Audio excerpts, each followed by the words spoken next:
I'm Patrick Pacheco. Coming up on Theater All the Moving Parts, a conversation with Gordon Cox, contributing theater editor for Variety, who will bring us up to date on how New York theater is weathering the coronavirus crisis.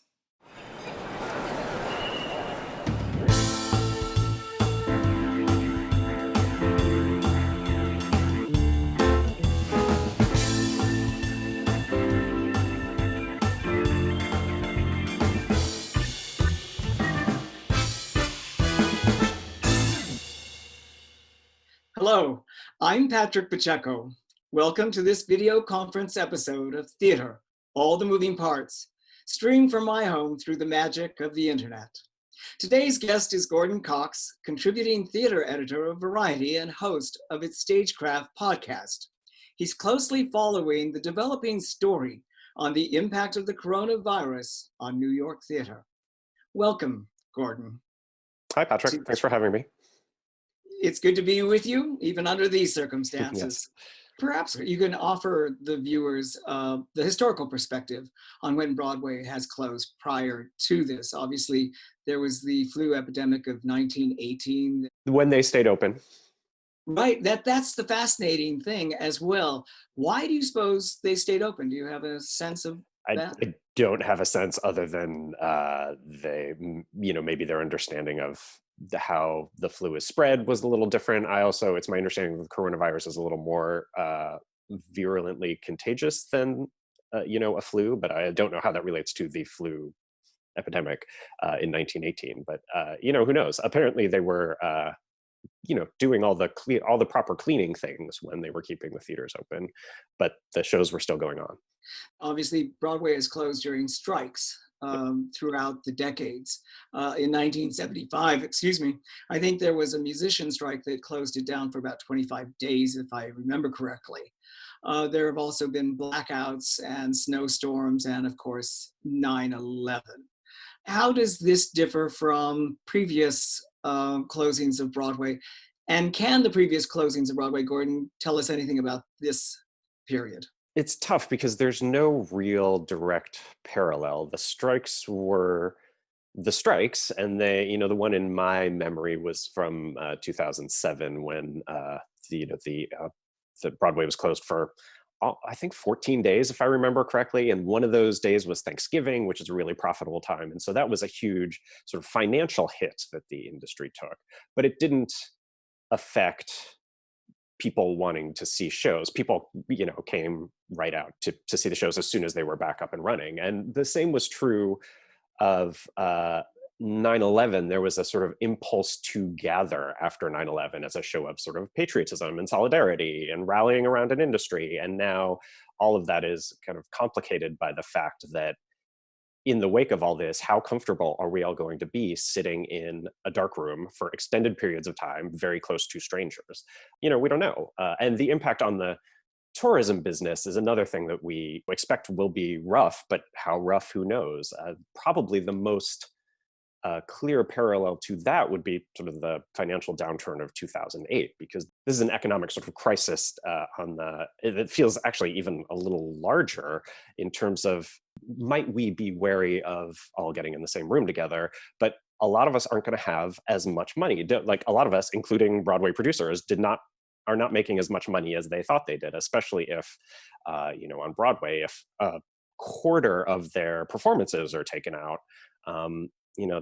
That's a loss of income for them. And there are people around the country who were losing income, and so maybe they won't decide to come to New York this year or next year, or maybe they used to come and see 3 shows when they would come to New York for a trip, and they're only going to see 1 or 2 because they're trying to tighten their belts after all this. So it's not clear. The health of the Broadway industry was kind of flattened by the economic downturn, although it started to go up relatively quickly in the next couple of years. By 2010, 2011, it was really starting to go back up again. One thing that you said that was instructive is the tourism dollars and when they will return, because I think 2/3 of the tickets purchased on Broadway are from outside the tri-state area. Correct me if I'm wrong on that.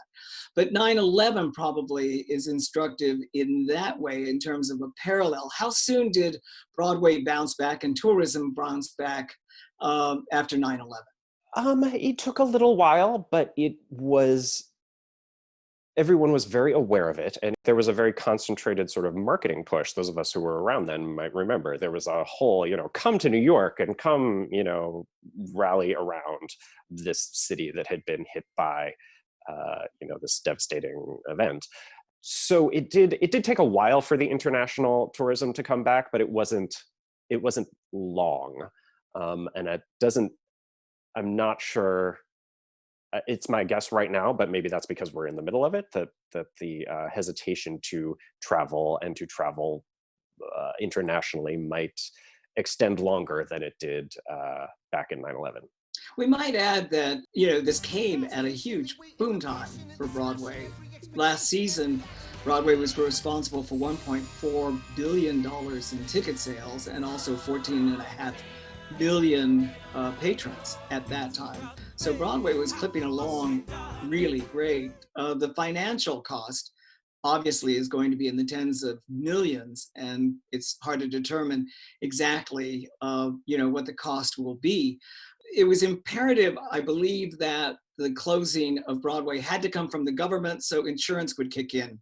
How much do you think insurance will cover of those costs for producers? That depends on the policy, but Ah, it, the important thing in everybody's mind at that moment was to make sure that there was an event that counted to trigger the force majeure clause. And so just voluntarily deciding out of an abundance of caution to close your show would not trigger that clause in the way that the governor telling everyone their shows had to close would. And so there will be some protection for business losses for most people. That's the thinking for most producers and most shows. How much that is and how that works out for each individual production will vary on the production and the policy and all the other factors that are involved. I think Actors Equity was able to get from the producers at least 2 or 2.5 weeks of pay for their actors. The stagehands were also going to be covered, and other personnel was going to be covered for a couple of weeks. And I believe health insurance was going to extend until April 12th. Have there been any developments in terms of what the role of the unions have been able to get for their members? Yeah, no official developments since then. It is a thing that everyone is very concerned about, and a lot of the unions are rallying around making sure actors and other people involved in the industry have access to some of the kind of wider spread kind of social safety nets that are starting to be thought about. It has been there was a clause in part of the sort of 2 trillion package that allowed freelancers along the lines of actors to be eligible for unemployment if they had gotten a job but weren't able to start it yet, which was not the case before. And so that, at the very least, gives some actors and people involved in those shows that were about to happen and didn't, access to unemployment benefits. Do we have a sense how the $2 trillion stimulus might help producers get through this? It's a vague one, but there's a 379 million clause for small businesses, and that applies to businesses with employees of 500 or less. And that the thinking is that most Broadway productions will be eligible for that. Mhm. And do you have a sense of what the producers and production teams told their respective casts once the closing was announced? Is everybody sort of holding in place?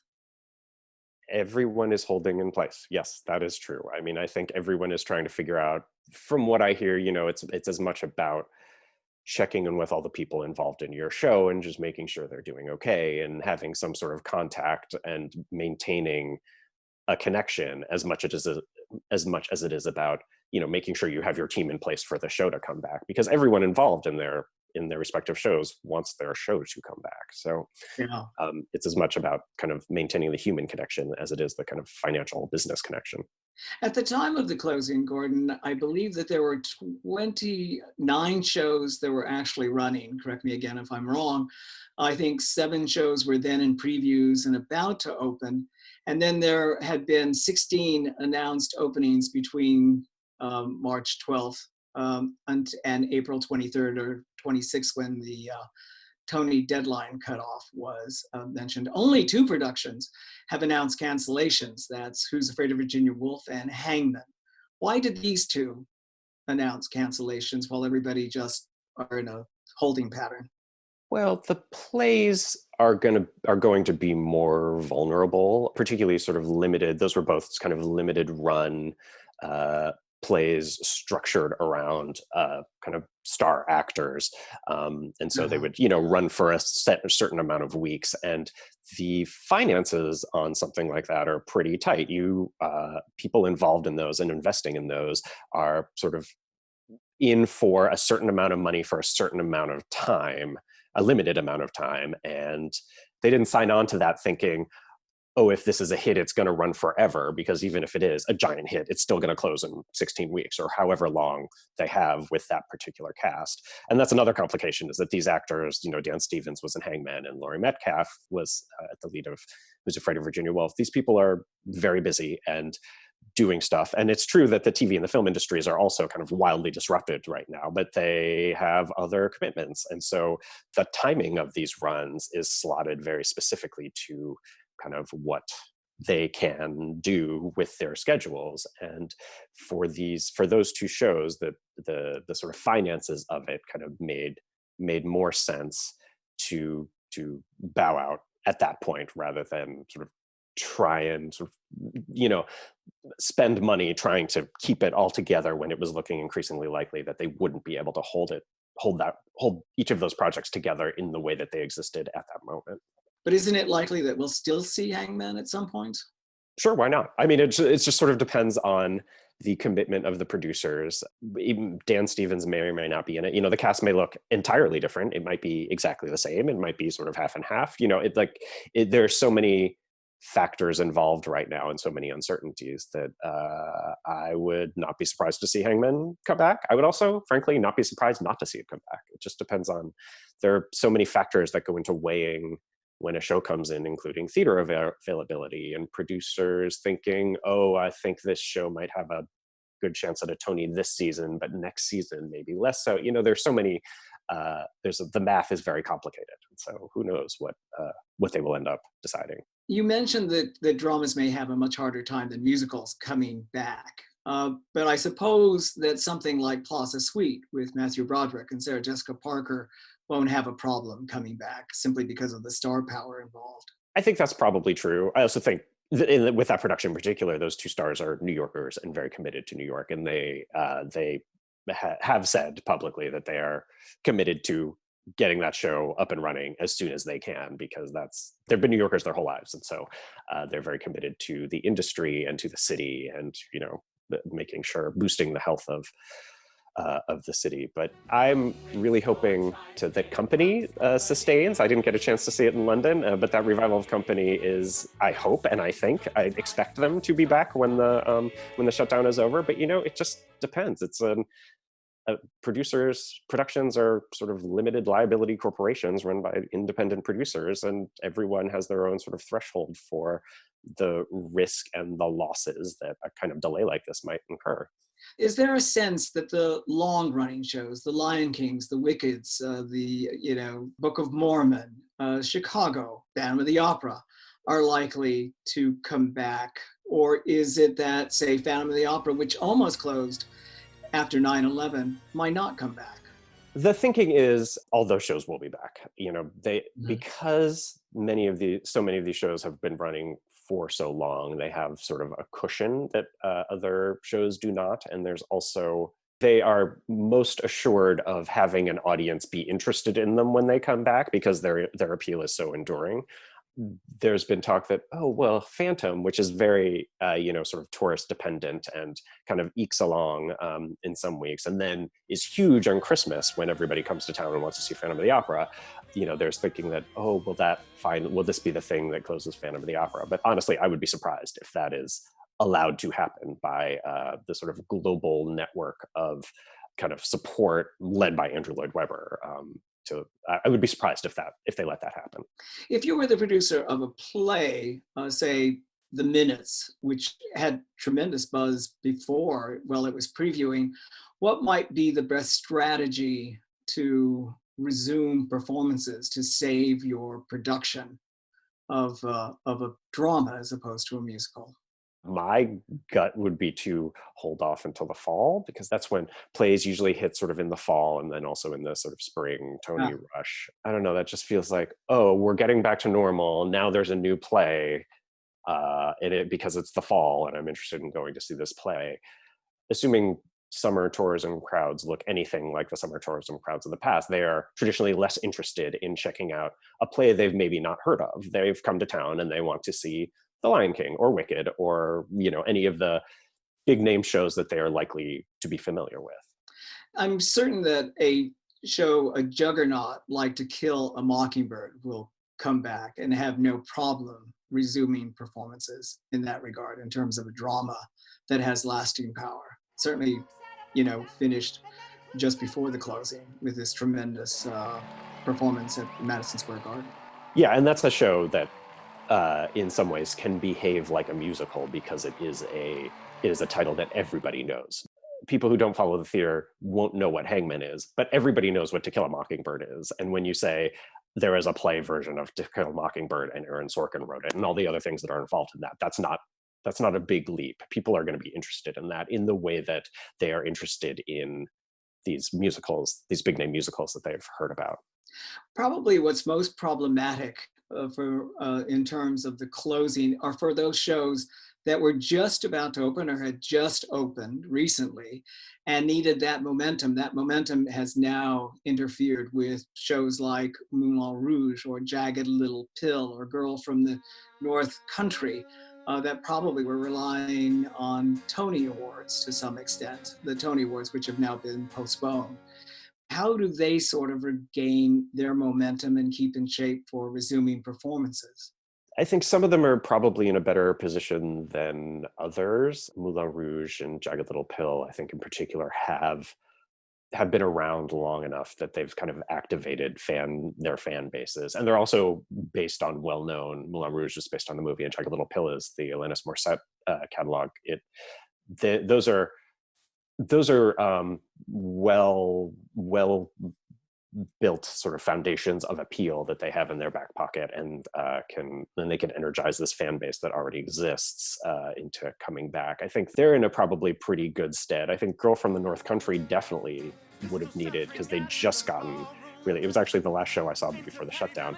They'd just gotten really, really good reviews, and they needed them because it's a small, quiet show that uses Bob Dylan music, but in a kind of unexpected way, and that's kind of a tougher sell, and it's sort of more delicate it's less of a sort of obvious crowd pleaser. And so I think a show like that really could have benefited from the kind of momentum of the word of mouth into probably the kind of award season sort of attention. What do they do to get audiences coming back in the summer? Great question. I mean, I think they, advertise as much as they can and talk to the fans who are already out there and, try and make it happen. A show like Six is a fairly small show, but it has tremendous branding already across the country. I think that would be an easier sell once Broadway resumes performances, don't you think?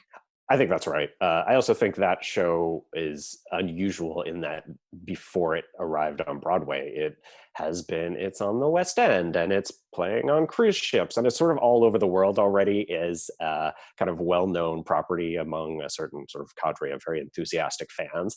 And I think the sort of support network of all those productions and also of all these fans all around the world, I think will pretty easily help that show make the transition to get back up and running as soon as Broadway is able to.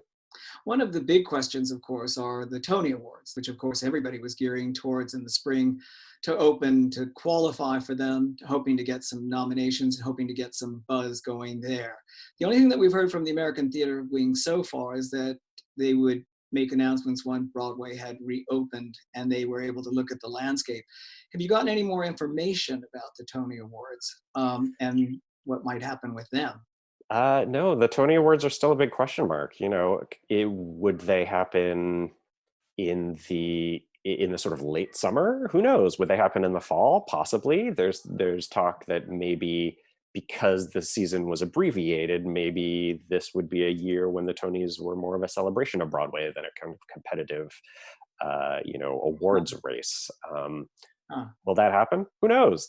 And as much the scheduling of the Tony Awards is not only about kind of the Broadway schedule, but it's also about CBS's schedule. They're nationally televised on CBS, and so CBS, has lots of plans for its Sunday evenings. I imagine already, like they're booked up. But on the other hand, TV production is also paused, so maybe they're desperate for, a big event to slot into a Sunday night that they have open. So I think as soon as we have a sense of when shows will get as soon as we have a sense of when shows will get back and running, then we'll have a better sense of which shows are going to come back, because the timing of that and how and when they're going to come back, I think that will all influence when the Tony Awards end up happening this year and what they look like.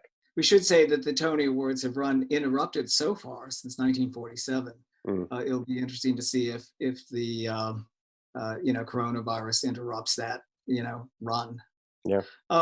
Gordon, just in terms of closing up here our own conversation, do you think that writers will use this pandemic as subject matter in the future? We had obviously Tony Kushner talking about the AIDS epidemic, and also one of the characters in Angels in America brings up the bubonic plague as well. Do you think writers will be attracted to this subject matter?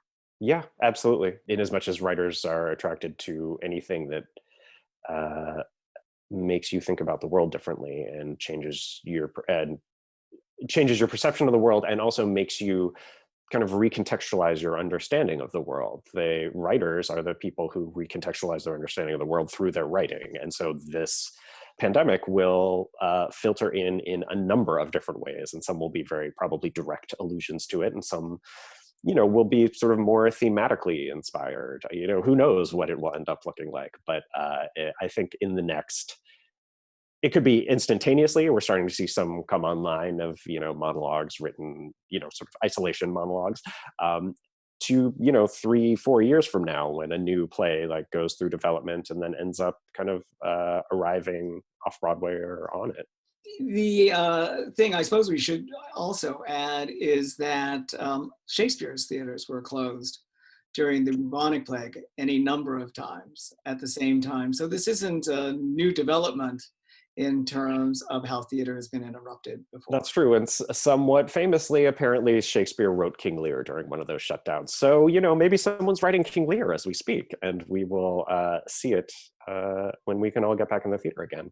Well, we can certainly hope that when Broadway does resume performances, that a lot of the shows that we were looking forward to seeing will resume and will have a fighting chance to resume their performances and to have successful runs. As we start out this conversation, it's a developing story, so it's hard to figure out exactly what the landscape will be and how many shows may have to close or will have closed. But Yeah. we hope those will be kept to a minimum, and that Broadway may be back to being a fabulous invalid, but we'll emphasize the fabulous part of it. And it has always bounced back, no matter how dire things have seemed in the past, and they've seemed pretty dire. Broadway has been the most financially sort of healthy it's been in. It's spent the last decade sort of at the top of its kind of health, in great health, even after 9/11, and even after the financial downturn of 2008, and after all sorts of things. And so it does always manage. That fabulous invalid does always manage to bounce back. So I have no doubt that it will. We just don't know quite how yet. Well, thank you very much for your expertise, and I'm sure we'll see each other in the theater together eventually. I look forward to it. Thanks, Patrick. Can't wait. Thank you. Thank you, Gordon. And thank you for joining us. We look forward to bringing you more conversations with theatrical artists and professionals during these trying times. Be safe and stay well. I'm Patrick Pacheco.